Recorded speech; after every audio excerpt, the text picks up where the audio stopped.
જ્યારે પડે ત્યારે તમે યાદ કરો. આજે કુંતા માને ભગવાને કીધું કે અમને આવી મુશ્કેલીમાં મૂકીને તમે ક્યાં જાશો? તમે અમને જે સુખ આપીને જાઓ છો એ સુખમાંથી તો તમે અમારા જે વચ્ચે રહેનારા હતા, તમારા રોજ અમે દર્શન કરતા હતા, એ હવે તમારા અમે દર્શન ક્યારે કરશું? હું તમારી ભક્ત છું, હું તમારું ભજન કરું છું. ત્યારે ભગવાન કહે છે કે મારા કયા રૂપને તમે ભજો? ત્યારે કીધું કૃષ્ણાય વાસુદેવાય દેવકી નંદનાય ચ નંદ ગોપ કુમારાય ગોવિંદાય નમો નમઃ. તમે ખાલી કૃષ્ણ વસુદેવ દેવકીના નથી, નંદ ગોપ કુમારાય, નંદના ઘરે તમે મોટા થયા છો. અને નમા પંકજ નાભાય, નમા પંકજ માલિને, પંકજ નાભ, અને તમે લક્ષ્મીપતિ રહેલા છો. અને એવા તમારા જે ચરણ છે એને હું ભજન કરું છું.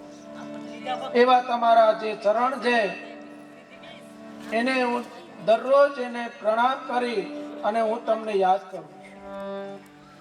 તો આવા સુખને અમારે જોતું નથી. કુંતામાને સમજાવી અને કહે છે કે મારા ઘરે મારા પણ માતા પિતા, મારા સંતાનો, મારી પત્નીઓ, મારી પણ રાહ જોતી હોય. હવે મને રજા આપો. પાછા રથ ઉપર બેસવા જાય ત્યારે યુધિષ્ઠિર મહારાજ રડી પડે છે. યુધિષ્ઠિર મહારાજ રડી પડ્યા એટલે પાછા નીચે આવે. યુધિષ્ઠિર મહારાજને સમજાવે છે કે મોટા ભાઈ, આપ તો બધું સમજો છો અને આજે આપ તમે રડવા લાગ્યા છો. ત્યારે કીધું કે આ બધું તમે આપ્યું છે, પણ આ બધું ભોગવવું કેવી રીતે? કોઈ દિવસ મેં રાજપાટ આ કઈ સિંહાસન ઉપર હું બેઠો નથી, રાજા બહેનો નથી, તો આ બધા ધર્મને હું કેમ સાચવીશ? આજે યુધિષ્ઠિર મહારાજ કહે છે દાન ધર્મ, રાજ ધર્માન, મોક્ષ ધર્મ, વિભાગ સહ, શ્રી ધર્માન, ભગવત ધર્માન, આ બધા ધર્મને મારે કેમ ચલાવવા? આનું મને જરાય જ્ઞાન નથી. તો આવું જ્ઞાન તમે મને આપતા જાઓ. ત્યારે ભગવાને કીધું કે એમાં મને માફ કરજો. એમાં તો મને પણ કઈ ખબર ન. ગોકુળમાં હતો, નંદ બાવા વ્રજના રાજા હતા. ગોવાળીઓ બધા એમ કહેતા કે હે કનૈયા, તું પણ અમારા ગોકુળનો રાજા છો. ત્યારે હું ના પાડતો કે નહીં, રાજા નંદ બાવા છે, હું રાજા નહીં. ગોકુળમાંથી જયારે મથુરા આવ્યો, કંસને માર્યો અને બધાએ કીધું કે હવે તમે અહીંના મથુરાના રાજા બનો. ત્યારે અહીંયા પણ મેં ના પાડી કે મોવાડમાં કોઈ દિવસ રાજ કરાય. અહીંયા મેં નાનાને રાજ સિંહાસન ઉપર બેસાડ્યા, અહીંયા પણ મેં રાજ્ય કોઈ ભોગવું નથી. દ્વારકા આવ્યા ત્યારે બધાએ કીધું હવે તો આ તમારું પોતાનું નગર છે, હવે દ્વારકાના તો રાજા બનો. ત્યારે કીધું કે અમે ક્ષત્રિય છીએ, મોટા ભાઈ હોય ત્યાં સુધી નાનો ભાઈ રાજગાદી ઉપર ન બેસે. અમારો ધર્મ છે ક્ષત્રિયનો. એટલે મારા મોટા ભાઈ બલરામજી એ આ સિંહાસન ઉપર એ રાજા છે. મેં કોઈ દિવસ રાજા હું બન્યો નથી. અને રાજા ન બન્યો હોય તો રાજ ધર્મ, દાન ધર્મ, સ્ત્રી ધર્મ, આ ધર્મનું મને કઈ ખબર હોય નહીં.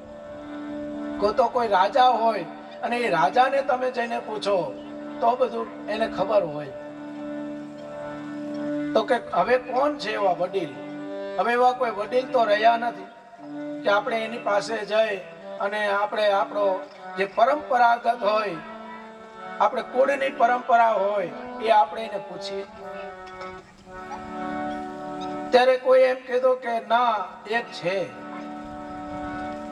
કીધું કોણ? તો કે ભીષ્મ દાદા. ભીષ્મ દાદા મરણ પ્રથારી, બાણ સયા ઉપર સુતા છે. એનું એ હજી જીવે છે. ઈચ્છા મૃત્યુ છે. ઉત્તરાયણના સૂર્યોદય, મકર સંક્રાંતિ નો દિવસ આવે ત્યારે એનું ઈચ્છા મૃત્યુ છે. તો આપણે એમની પાસે જાય તો કે જવાબ આપશે? ત્યારે ભગવાને સમજાવ્યા કે જો હાથમાં હથિયાર લઈને ગયા તો હથિયારથી જવાબ આપ્યો છે, અને હવે દીકરા બનીને જાઓ તો દીકરા તરીકે, વડીલ તરીકે દીકરાને જવાબ આપશે. એનું નામ વડીલ છે. અને આજે 5 પાંડવો, કુંતા, દ્રૌપદી અને ભગવાન, આ બધા ભગવાન એ ભીષ્મ દાદા પાસે આવે છે. ભીષ્મ દાદા ની માથા ઉપર 5 પાંડવો આવીને ઉભા રહ્યા છે, અને ભગવાન ભીષ્મ દાદાના ચરણમાં આવીને ઉભા રહ્યા છે, અને કીધું કે તમે શું કામ આવ્યા છો? ત્યારે ભગવાન કહે છે કે મારે કઈ કામ નથી, આ તમારા દીકરાઓ લઈ આવ્યા છે એટલે હું આવ્યો છું, બાકી મારે કોઈ કામ છે નહીં. એના કઈક પ્રશ્ન છે, એના તમે એ પ્રમાણે જવાબ આપો. ત્યારે કીધું બોલો શું પ્રશ્ન છે? ત્યારે એને બધા રાજના ધર્મ સમજાવ્યા છે, રાજ કેમ ચલાવવું, સ્ત્રી ધર્મ, દાન ધર્મ, આ બધા ધર્મને સમજાવ્યા છે. અને પછી ભગવાન સામું જુએ છે, અને ભગવાન સામું જોઈ અને આજે ભીષ્મ દાદા ભગવાનને પ્રાર્થના કરે છે, અને એ ભગવાનની સ્તુતિ કરે છે. એને આપણે ભાગવતજીની અંદર ભીષ્મ સ્તુતિ કહી છે. આ ભીષ્મ સ્તુતિ એ ભીષ્મ દાદાએ ભગવાનને સ્તુતિ કરી, એનું નામ છે ભીષ્મ સ્તુતિ છે. એનો પહેલો શબ્દ છે ઇતિ. ઇતિ ક્યાં આવે? કોઈ પણ અધ્યાય પૂરો થતો ઇતિ શ્રી શ્રીમદ ભાગવતે મહાપુરાણે પારમહંસમ સંહિતાયામ, આટલા જે અધ્યાય પૂરો થતો હોય ત્યાં ઇતિ શબ્દ આવે. ઇતિ શ્રી સ્કંદ પુરાણે સત્યનારાયણ કથાયામ પ્રથમોધ્યાય પૂરો. આ જે કાંઈ કથાના અધ્યાયો પૂર્ણ થતા હોય, જ્યાં પૂર્ણ વિરામ આવતો હોય ત્યાં ઇતિ શબ્દ લાગે છે. અને અહીંયા ભીષ્મ દાદાની સ્તુતિમાં ઇતિ શબ્દથી આ સ્તુતિનો પ્રારંભ થાય છે. ઇતિ એટલે અહીંયા પ્રારંભ છે, પૂર્ણ નથી.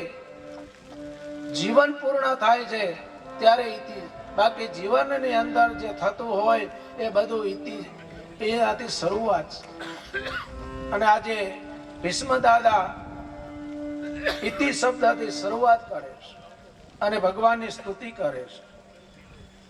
ઇતિ મતિ રૂપ કલ્પિતા વિતોષ્ણા ભગવતી સાત્વત પૂર્વમે વિભૂતિ સ્વસુખમુપગતે ક્વચિદિહાર્તો પ્રકૃતિમુપે યોષિયત પ્રવાહ. ભગવાન ની સ્તુતિ કરે છે. અને આજે ભગવાન કહે છે, આજે ભીષ્મ દાદા કહે છે કે મારો આજે એક મનોરથ પૂર્ણ થયો છે, મારો એક મનોરથ પૂર્ણ થયો. કેટલા સમયથી એક મનોરથ હું લઈને બેઠો હતો, અને એ મનોરથ આજે મારો પૂર્ણ થયો. તો કે કયો મનોરથ? તો કે મારી દીકરી, આજે મારી એક દીકરી એ યુવાન થઈ ગઈ છે, અને એને આજે મારે એના લગ્ન કરાવવા છે, અને યોગ્ય વર એને મળી ગયો છે. હવે આ બાજુ 5 પાંડવો એકબીજાના સામું જોવે છે કે આ દાદા આખી જિંદગી જેને લગ્ન નથી કર્યા, અને એ એમ કહે છે કે મારી દીકરીને આજે મેં એના માટે એક વર શોધી લીધો છે, એના લગ્ન કરાવું છું. તો આ દીકરી કઈ? ત્યારે આજે ભીષ્મ દાદા કહે છે કે દીકરીનો વર જગતની અંદર એના જેવો કોઈ ન હોય.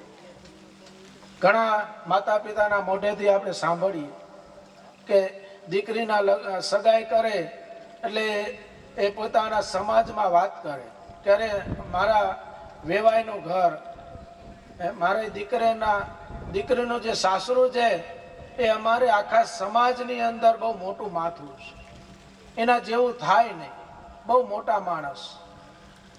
એનાથી આગળ હાલે તો એમ કે એ આખા ગામની અંદર એના જેવું કોઈ નહીં. એનાથી આગળ હાલે તો એમ કે એના અરે એ આખા શહેરમાં એ બહુ મોટી નામના છે, એના જેવું કોઈ નહીં. પણ આજે ભીષ્મ દાદા કહે છે કે ઘરમાં નહીં, સમાજમાં નહીં, ગામમાં નહીં, શહેરમાં નહીં, પણ આ જગતમાં એના જેવું કોઈ ન હોય એવો મારા દીકરીનો વર્ષ. અને આજે એ દીકરી કહે તો કે મારી મતિ, મારી બુદ્ધિ, મારી બુદ્ધિ નામની જે દીકરી છે એ હું આપના ચરણમાં અર્પણ કરું. અને એ પોતાની બુદ્ધિ જે મતિ નામની દીકરી એ પોતાના એ ભગવાનના ચરણમાં મૂકે છે. અને આગળ કહે છે કે સ્વસુખમ ઉપગતે, પોતાના સુખને ન જોતા પારકાના દુઃખને જ્યારે એ ભગવાન એ દુઃખને જોવે છે અને દુઃખમાંથી એને મુક્ત કરે છે. સ્વસુખમ ઉપગતે, પોતાના સુખને કોઈ જોયું નથી, પારકાને પોતાના બનાવ્યા છે. પોતાના દીકરાઓના ઘરે દીકરા એનો જ્યારે ગુનો, એને જ્યારે ભૂલ કરી છે ત્યારે એને પણ દંડ આપ્યો છે અને પારકાને પોતાના બનાવ્યા છે. આવા ભગવાન જે પોતાના સુખને પણ ન જોતા પારકાને સુખ આપે છે. અને આજે ભગવાન કહે છે કે હે દાદા, તમે આટલા બધા મારા ભક્ત છો તો એક જવાબ આપો, મારા કયા રૂપને તમે ભજો છો? મારું એવું કયું રૂપ છે કે તમે એનું ભજન કરો છો? મારા તો અનેક પ્રકારના રૂપ છે, અનેક નામો છે, એમાંથી કયું રૂપ, કયું નામ એને એ તમને પસંદ છે, એનું તમે ભજન કરો છો. ત્યારે આજે ભીષ્મ દાદા કહે છે ત્રિભુવન કમનમ તમાલ વર્ણમ રવિ કર ગૌરવરાંબરમ દધાને વપુર કકુલાવૃતાનનાબ્જમ વિજય સખે રતિરસ્તુ મે નવદ્યા. આજે ભીષ્મ દાદા કહે છે ત્રિભુવન કમનમ તમાલ વર્ણમ.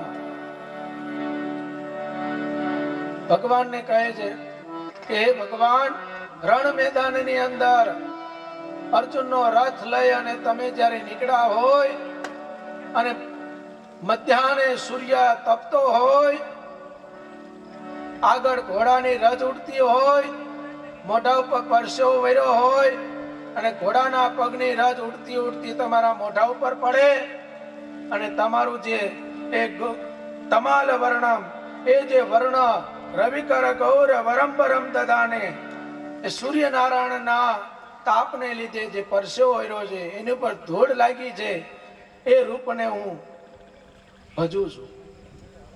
અને આગળ કીધું વપુરલ કકુલા વૃતાનનાબ્જામ વિજય સખે રતિરસ્તુ ને મેં નવદ્યા. વિજય સખે, તમે અર્જુનના સખા છો, તમે અર્જુનના સખા છો. અને અર્જુનના સખા હોય એનો તો વિજય જ હોય ને, એનો થોડો પરાજય હોય. તમે જેની સાથે હોય, તમે જેના મિત્ર હોય, એનો કોઈ દિવસ પરાજય હોય? તો કે ના, એનો કોઈ દિવસ પરાજય ન હોય. અને કીધું 5 થી 10 મિનિટમાં આપણે આ ભીષ્મ સ્તુતિ કરી અને આપણે આજની કથાને વિરામ આપશું. પણ 5 થી 10 મિનિટમાં તો આજે કીધું કે અર્જુનના તમે સારથી છો, અર્જુનના તમે મિત્ર છો, સખા છો, એટલે એનો તો વિજય હોય ને. એટલે આજે ભગવાન કહે છે કે હું એનો મિત્ર હોય અને એનો વિજય થાય એવું તમે કેવી રીતે કહી શકો? અને આજે કીધું કે ભગવાન, હું બધું જાણું છું, તમે એમ ન સમજતા કે મને કઈ ખબર નથી, મને બધી ખબર છે, હું બધું જાણું છું. મહાભારતનું યુદ્ધ જ્યારે નક્કી થયું છે, આ બાજુ ભીષ્મ દાદા દુર્યોધનને મોકલે છે કે તમે દ્વારકા જાઓ અને દ્વારકાથી ભગવાન દ્વારકાધીશને આપણા પક્ષમાં યુદ્ધ કરવા માટે પધરાઈ આવો. આ બાજુ યુધિષ્ઠિર મહારાજ અર્જુનને કહે છે કે અર્જુન, ભગવાન તારા મિત્ર છે તો તું દ્વારકા જા અને આપણા પક્ષ બાજુ એને યુદ્ધ કરવા માટે પધરાવો. દુર્યોધન આવે છે દ્વારકામાં આવીને પૂછે છે કે ભગવાન ક્યાં છે? તો કે હમણાં ભોજન કરી અને શયન કક્ષમાં ગયા. એટલે શયન કક્ષમાં જઈ અને ભગવાનની પાસે જાય છે તો ભગવાન નિંદર કરે છે, ભગવાન સૂતા છે. એટલે માથા ઉપર જઈ